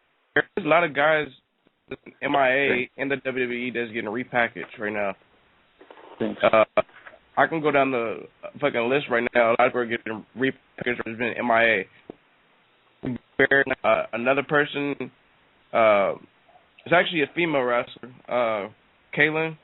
She's been MIA, probably getting repackaged. No, I think they're keeping it off because Biggie Langston.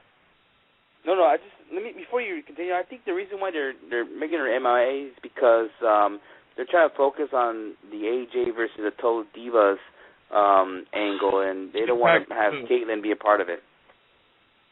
We need a soundbite that every time someone says Total Divas, it says "fuck you, suck a dick." What do you think? Oh, we actually already have it. Okay, yeah.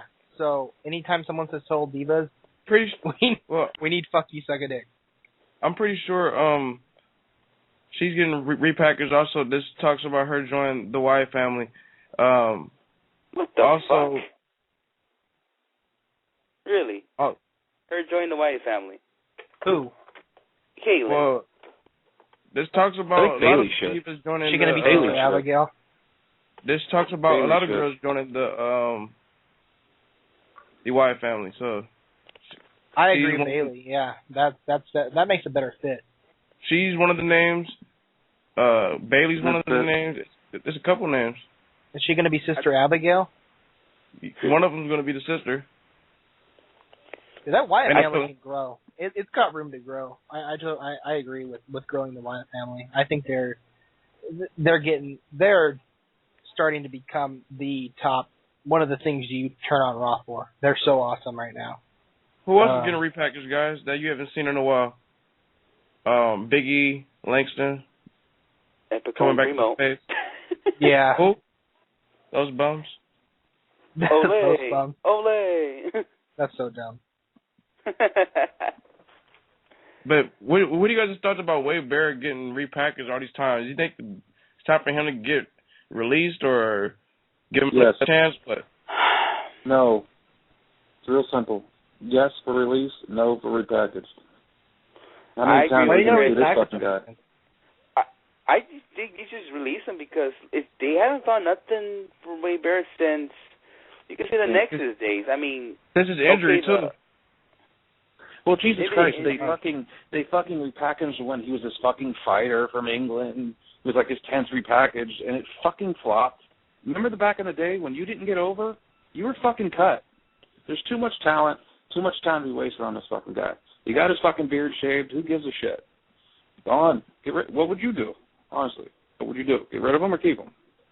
Well, it's a lot of money that you've invested in Wade Barrett, and just because you guys remember he was the quote leader of the Nexus because he won season 1 of NXT or whatever, and you spent all that money, and he had like 3 matches, he headlined 3 pay-per-views in a row with John Cena, and I think he lost all of them because Cena didn't. Yeah, you guys remember that? He has a 10-year contract. It's not like he has a 10-year contract. Yeah, it was just pay-per-view, and it was just like they kept saying Wade Barrett's next guy, and then all of a sudden he gets hurt, and I think the WWE's trying to, because they spent so much time, you wasted all that time. They fucked up with Wade Barrett. I think Wade Barrett should want to at least once. They forced him down your throat. They forced him down your throats. How many times did they try to force something down? They can't force anything down your throat anymore. They could back in the day. You know who else has been missing for a while? Former. I don't. You know what? I'm not even going to insult fucking ECW, but former ECW champion Ezekiel Jackson. Oh Jesus! Well, where the fuck is he? I thought he was gone. He's hated. He's fucking hated by everyone too. By the way. I thought he was gone. David Otunga. He's MIA. He's Buster. He's Buster. Buster. Why are we talking? What are we talking about? All these bums. Okay, here you go. There are a lot of talent. There's so much talent out there that we should be talking about. I don't know. Yeah. Okay, I got a good one, guys. Okay, here's what the best thing that I would ever see in wrestling if this happens. Okay. Royal Rumble comes around this year. I'm gonna say Sami Zayn makes his debut, and I'm quoting WWE by the name, at like number 24. He gets thrown out right away, and everyone's like, "Who the hell is this guy?" And then number 25 comes out, and it's El Generico. That would be the coolest thing I've ever seen in wrestling. What do you guys think? I don't know. I'll be shocked. I don't know if he'll come that early, but we'll see. Who throws him out? No, and El Generico wins the Rumble and becomes a WWE champion. No. Who throws Sami Zayn out? I don't know. Wait. What you should do is have. Yeah. What you should do is have. Jesus Christ. What you should do is have fucking, as you said, Sami Zayn gets thrown out, Generic comes out and throws Cesaro out, right out of the gate. I wouldn't even start. Put like another mask guy. Put like Rey Mysterio, and then have Rey Mysterio throw out Sami Zayn, and then he goes in the back, and then he comes out as El Generico, and I think you're dreaming a little too much over there, bro. It would be awesome. Yeah. I'm just wishing that'd be the coolest thing I've ever seen in wrestling. If I were to book it, I'd book it like that. Hey, cooler than real that, quick, let's take a real quick break and let's go down these top 10 indie rankings of the week. We're right back. This is Championship Wrestling from Hollywood and PWG star Ryan Taylor. You're listening to Wrestling Heads Radio. Four Corners Radio is the home for the best professional wrestling and independent wrestling. Discussions and coverage. Billy, Ant, Martin, and Sam bring you 3 of the best podcasts every week. The Four Corners Raw Roundtable, the Indie Project, and the Saturday Freestyle. Along with the podcast, FourCornersWrestling.com is designed with all wrestling fans in mind. Feature articles, videos, the weekly shows, and much more. Four Corners and Wrestling Heads are teaming up to bring you wrestling's next revolution. Are you ready? And we're back. We're going to go ahead and go down this top 10 of the week in the indie rankings. Chris? Yeah. Are you ready? Yes. Get it? Here we go. This we just discussed who this is for and from. It was voted by fans for Indie Power Rankings. And number 10, they have Justice Jones. At number 9, Alex Castle. At number 8, the Evolve champ, AR Fox. Had a pretty good weekend this weekend for Evolve promotion. And number 7, one of my favorite fucking tag teams out there, and I wish they were back in Ring of Honor, just saying, the Bravado Brothers. They're the FIP tag champs, and they won the Young Buck Invitational at Evolve this weekend, and they need to be back in Ring of Honor. And number 6 is Uha Nation. Number 5 is Eddie Kingston. He was at the ROH show this weekend with Homicide. And number 4 is Benjamin Chimera. He's the Rockstar Pro champ. And Money Matt Cage. He's the Scott County champion. And number 2, and this is where it'll probably get controversial. They do this in a ranking system or a record, for the week for wins and losses.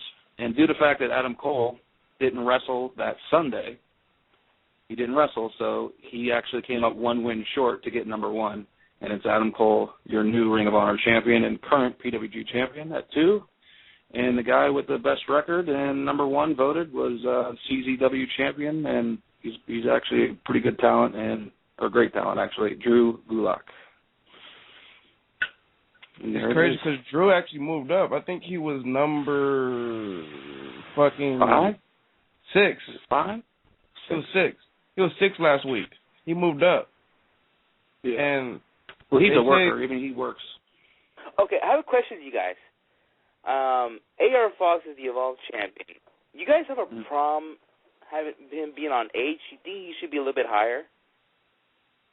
Well, it's all because of how many matches he had.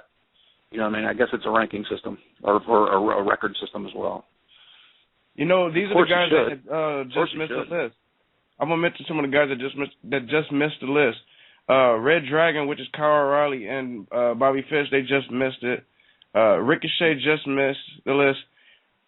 Toby's favorite guy, Trent, just missed the list. What? That dude wrestles everywhere, man. That dude's he is a traveling motherfucker. He must be fucking liked by somebody, because he's everywhere, man. That dude Roderick Strong just missed the list, and Michael Elgin. Forever Hooligans almost missed. Anthony Eves almost missed too. Yeah. Just to name some names. And the thing about Adam Cole, he just missed by 1 vote to be number 1. You know what? Actually, guys? 1 loss. They said if he would have wrestled Sunday, he would have, and obviously he would have won. He would have got the number 1 ranking, but he didn't wrestle Sunday. Yeah, I'm gonna say something that you're all gonna hate me for, but I'm starting to like Trent in PWG just because I like him. He's got so much heat. No one likes him. He's got the only "Don't come back" chant ever in the history of PWG. I'm not gonna hate you. He's coming around. Now he's coming around. Remember, didn't I say that a freaking month ago? I was like, he actually has real heat. He actually has real heat. Like, people fucking hate him. And it's his whole thing with Chuck Taylor, and Chuck Taylor is just an idiot anyways, and he's so fun to watch. And he can have another idiot buddy with him, and Trent makes that perfect idiot buddy. Yeah, and no one likes Trent anyways, and the whole best friends thing. Yeah, it's actually, except for one person. It's kind of funny. Our friend Jonathan. The one thing about PWG you got to understand is, even if people get booed like the Young Bucks, some people boo him, some people boo Adam Cole. It's a constant cocksuck party. I mean, everyone that comes out, everyone fucking loves and respects. But then you got this guy who's got talent. I mean, he actually had a good match about a month ago or 2 on an X Division match for TNA. It was actually pretty good. Me and Skitz were talking about it. But he's one guy that everyone universally hates. So you have to have that on your roster. You have to. You know what I mean? And Chuck Taylor's going to play with that. I mean, that dude. Chuck Taylor's gonna run with that. Oh, you know man. him. He's my We friend. need to have a best of Chuck Taylor. He's my friend. We need to get Chuck T on the fucking show. That's what we need to do. Oh, man. Chuck T is the best.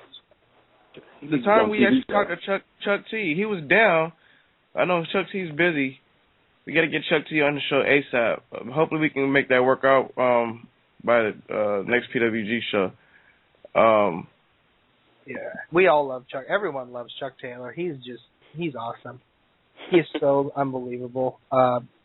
That's, you know what? I'm changing my top 5. Number 1 is Chuck Taylor out of mine. I liked him and Gargano's team too. I thought Gargano's a fucking massive talent too. By the way, he's been fucking Dragon Gate champ for fucking 7 years now. Feels like forever. Yeah. I didn't know who he was until I watched my first Dragon Gate show, and then who the hell is this Gargano guy? Speaking of Johnny Gargano, him and I just want to go back to Wrestling Cares. The last Wrestling Cares show, him and Drake Younger put on a hell of a show. It was a great match between them two. Who he wrestled? I don't even remember. I think it was Drake, Willie Mack. Drake and Gargano? It was Willie Mack. Who did Drake wrestle? Drake wrestled someone else. Drake wrestled. Who did he wrestle, Oscar? Wasn't it Gargano? It wasn't. I thought it was Gargano. Because I would remember that. You guys said Willie Mack. Willie Mack wrestled Adam Pearce. Yeah, it was Gargano. I was right the first time. Yeah, it was Gargano. It was. I just remember every PWG guy losing that night except for Adam Cole. Yeah, Cole won. I was just like, what the hell? Yeah.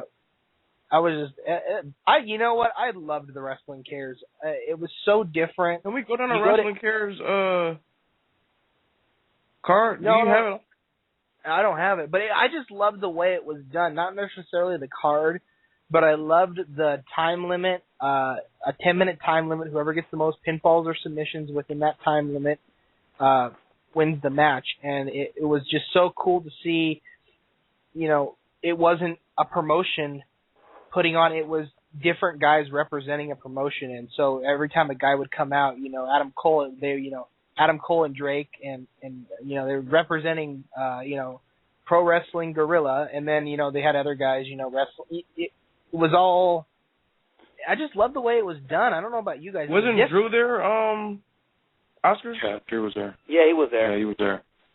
Yeah, he represented CZW. We had Candice LeRae and Willie Mack represent AWS. So I enjoyed it. I really enjoyed it. I got the card now. I have the card on me. I know you guys want to discuss it for next month's show. Mm-hmm. Okay. I just want to. Yeah, no. Stay next month. I'm interested. Because I'm definitely going to go. Okay, it's going to be on October 12th in my backyard in Gardena, California. Daphne is going to host it. It's going to be so far the card says Adam Pearce going to take on Johnny Gargano. Adam Cole is going to take on against Pepper Parks. The Greek God Papadon will take on the VIP Cassie Riley. Kyle Matthews versus Steve Anthony. Plus Tyler Hendricks versus Katarina Waters, which is winner. Also a technical dream match. Drew Gallagher's going to take on Timothy Thatcher. And also they have announced who's Jesus from who used to be in WWE. He's going to have a match. They have not announced his opponent yet. So that's the card so far. Who used to be in WWE? Jesus. The guy used to hang out with Carlito. He was Kaos' partner in Wrestling Society X. Still don't know who you're talking about. Remember when Carlito and John Cena had a feud and supposedly John Cena got stabbed in the club? Honestly, I do not remember any of that. I don't remember that either. I do. This was like terrible. 2004. It's like 2004, 2003, somewhere around there. I don't remember any of this shit. No. I don't remember this. That's funny. No, keep going. This is funny. Keep going. I want to know what happened. So John Cena got stabbed. Yeah, he had a feud with Carlito. He got stabbed in the club, and then I don't know if it was Stephanie McMahon was trying to find out who did it, and then she was blaming Carlito. But then Carlito brought this guy, his name is Jesus, this big dude, and he ended up feuding with John Cena. And they had a match in a pay-per-view match. That's not bad. I don't even remember that shit. Yeah. Oh my god, I gotta look that up. That sounds hilarious. Hey, that's funny. I never. That's hilarious. That was like 2004 or maybe 2005. I think 2004. I may have took a break of watching wrestling. Well, think about this real quick.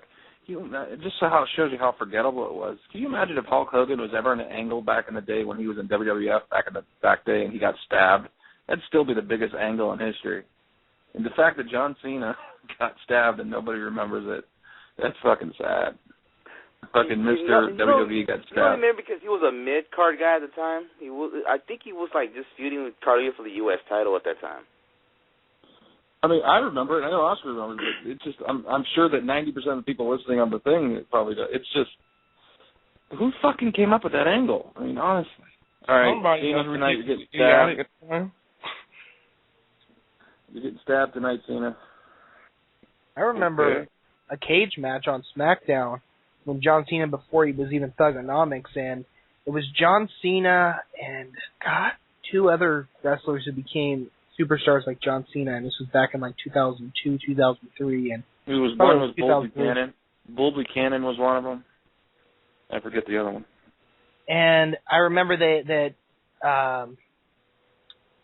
Adam Cole, not Adam Cole, Jesus Christ, what's his name? The other coal miner, Michael Cole. There we go. What the fuck is Bull Buchanan these days, man? That's a good question. But anyway, okay. Anyway, I remember he just came back recently, Bull Buchanan. Remember he was with Cena? Damn it, let me finish my thought. Damn it. That was his boy. Let me finish my thought, goddammit. Let me finish. Okay, so Michael Cole goes, and he goes, "This is unbelievable. We're looking at the future of this company." I remember the one guy I looked at was John Cena, and I was like, yeah, right. What the hell's Michael Cole talking about? And then sure enough, fucking 2 years later, he's fucking larger than life. This guy who's never loses and holds the title forever. And yeah, it's crazy who they want to push and who they don't want to push. Yeah. I'm done. Go ahead, guys. I want to real quick before you say something, Oscar.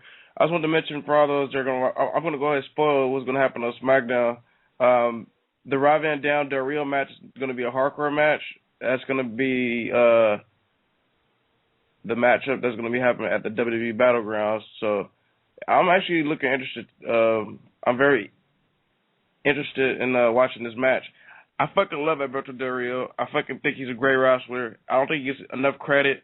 I'm looking forward to him in RVD. Speaking of RVD, his contract's about to run up to October 1st, too. So, and there's talks about them giving him the strap to have him stick around. I don't know if that's going to happen, but that'd be very interesting if they give RVD the strap. No way. Wait a minute. I think he's having the hiatus just like a month, and he'll be back, and he's going to have a long contract. Maybe might last till probably after WrestleMania, maybe. So why even have a hiatus? I don't understand why he's leaving. Well, because of his contract situation. You want to smoke that weed, man. You want to smoke that weed. Why even? I don't understand. Just sign a new one, or if his contract is really up, I mean, just extend it. Who cares? That's why I mentioned they might give him the strap. He doesn't like a full schedule. He doesn't want to do a full schedule. That's what it comes down to. Well, then why even sign him if he doesn't want to do a full schedule? That's what it's. Well, they signed him for the same thing with Jericho. It's the same thing they signed Jericho. It's the same thing they signed. He's one of those guys that come and go, just like Jericho, and it's going to happen. Yeah, but Jericho comes in at WrestleMania. He comes in at Royal Rumble. He came in at Royal Rumble last year. He has angles that he can do, like the one with CM Punk where they were showing the Jericho promos again, and everyone knew it was Jericho. And he has stuff that he can do versus Rob Van Dam. They're just kind of throwing him into, okay, you wrestled Del Rio. Jericho and CM Punk, you knew it was coming. So, you guys know what I'm saying? Well, what if they do this? What if he beats Del Rio? Guys over too. What if he beats Del Rio, and then the next night he's in a fucking match or whatever, and Del Rio gets him back, and fucking Damian Sandow cashes in, and then that leads to his hiatus for a month, and then he still gets his championship, you know what I mean? And he's still relevant, and he can come back, Feud with like Sandow. I can't invest any interest right now in RVD if we keep hearing that he's going to go. It's like, so why even try to get behind him right now if he's just going to be leaving? I just don't looking forward to this match, and I really fucking like Alberto Del Rio. I don't think Del Rio gets enough credit. I think he's a great wrestler. I think he's easily one of the top 10 wrestlers in the WWE right now that's doing things on the main roster. He's consistent. He's consistent. He's definitely good. He just doesn't get enough credit. That's just me. You don't think you don't get enough credit because they're not putting him against somebody he can actually have a feud with? Like, come on, RVD, while his contract's about to run out, like, come on now. No, I'm talking about his skill. I'm talking about skill. I'm not talking about his feud. His skills is good. I don't think people show him love. A lot of people don't show Del Rio no love. I think he's great. Last question. Go for it. I don't know. Do you think maybe he'll get more love if he actually have a feud with somebody that somebody's gonna enjoy? Like, aren't you guys getting sick? Seriously, this is a topic. Aren't you guys getting sick of the friggin' throwaway matches that Raw does every fucking week? The non-title matches and the champion loses, and I mean, is this watering down the promotion? What's going on? No, that's not it. Why are they fucking not making the titles important on Raw? Why are they constantly having non-title matches and the champions lose? This has been going on for like 5 years. I remember back in the days when, the WWE title would be on the line on Raw. Remember when Mick Foley versus Triple H? Mick Foley versus The Rock, right? Yeah. Yeah. Because it doesn't matter. It's not going to increase ratings. Well, no, my point is he just said something. He said, why should I put any emotional attachment to RVD? Why should we put any emotional attachment on any champion? It's when they fucking have an outstanding 5-star match at pay-per-view, and 24 hours later they'll lose in a non-title match to fucking Santino Marella just for throwing it out there. You know what I'm saying? Like, how do we take the champion serious? And like, for example, when Dean Ambrose beat fucking Ziggler in a pretty good match and beat him, and then the next night they fucking had a rematch for no fucking reason in a throwaway match, and Ambrose loses. How did that help the storyline? Okay, so I take that to no comment. I mean, my comment is no one answers questions on this. I'm just saying. This is me. I definitely agree where you're coming from. I mean, I'm not coming from anyone. Just answer the question. The question is, answer the question. Shut the fuck up. Anybody. Answer the question. They don't give a shit. It's like all they care about is their pay-per-views. That's it. Chris, have you thought of this? Maybe it's because, remember how what Skitz just mentioned about, he remembers when the WWE title will be on the line on a Raw, and you have Mankind against The Rock. Well, back then they had competition with WCW. Today there's no competition. You never thought that maybe that's why? That's why you don't see the WWE title on Raw? No, I think that's, I don't even know the hell.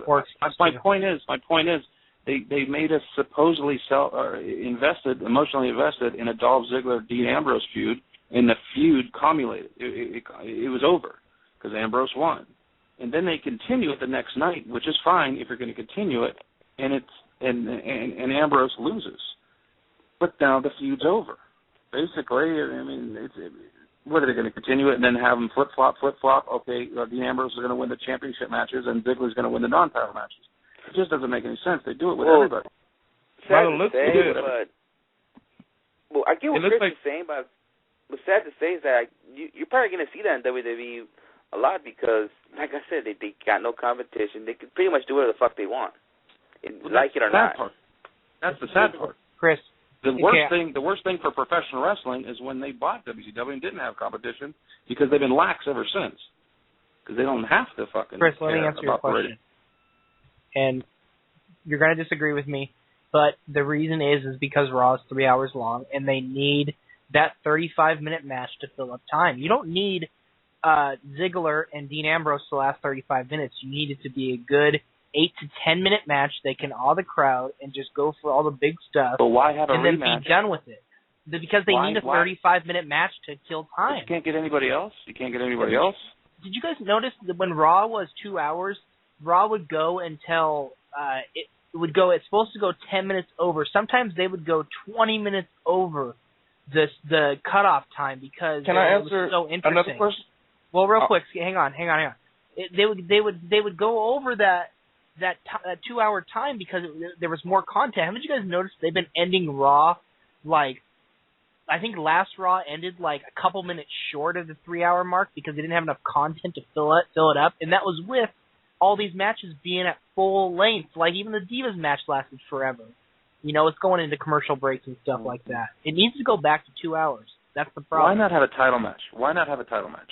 Why not just anybody? Why don't you have a title match? Because they need that filler and they don't want to push titles. See, another thing, a reason why I think they had Ziggler win because they want to continue the storyline. Because I know they're about to have a match. SmackDown for the title is on the line. So, but which helps my point. I'm sorry to say, but we all know what happened. All you got to do is read it on the internet. My point is, what the fuck are they doing? They're fucking watering down fucking SmackDown and fucking Raw matches. They're throwaway matches. That's all they are. They're wasting the fucking time. You build up a fucking match on pay-per-view. That's when the fucking thing ends.